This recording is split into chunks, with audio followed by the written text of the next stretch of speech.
किसान भाइयों, जो भी हम बीज की बुआई करते हैं तो बीज उपचार होना बहुत ज़रूरी है। अगर हम गेहूं की बात करें तो गेहूं में कई कवक जनित बीमारी होती है। उनकी रोकथाम के लिए क्या करना है, बायोस्टीन या थीरम हमें दवाई लेनी है 2 ग्राम 1 किलो बीज, जिससे उपचारित होता है। DBW 187 प्रजाति गेहूं की है, वो लगभग 118 से 124 दिन में पककर तैयार होती है और जिसका उत्पादन 55 से 60 क्विंटल प्रति हेक्टेयर किसान भाइयों गेहूं का उत्पादन इस प्रजाति से हमको मिलता है।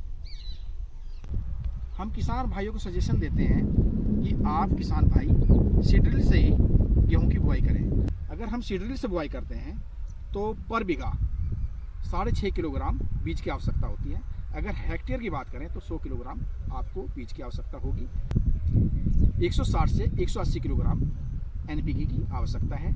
अगर किसान भाई छिटकवा विधि से गेहूं की बुआई करता है तो अधिकतर देखने में आता है कि 20% बीज हमारा ज़मीन के ऊपर रह जाता है, जिसका जमाव अच्छा नहीं होता है, तो किसान को आर्थिक हानि उठानी पड़ती है।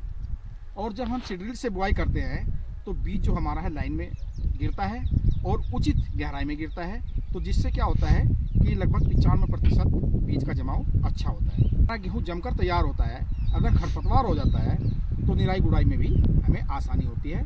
जब जर्मिनेशन अच्छा होगा तो गेहूँ की पैदावार भी अच्छी होगी और पैदावार अच्छी होगी तो उसका उत्पादन भी अच्छा होगा। तो किसान भाइयों से हम यही आग्रह करते हैं कि जब भी आप किसान भाई गेहूं की बुआई करें तो सीडड्रिल से ही आप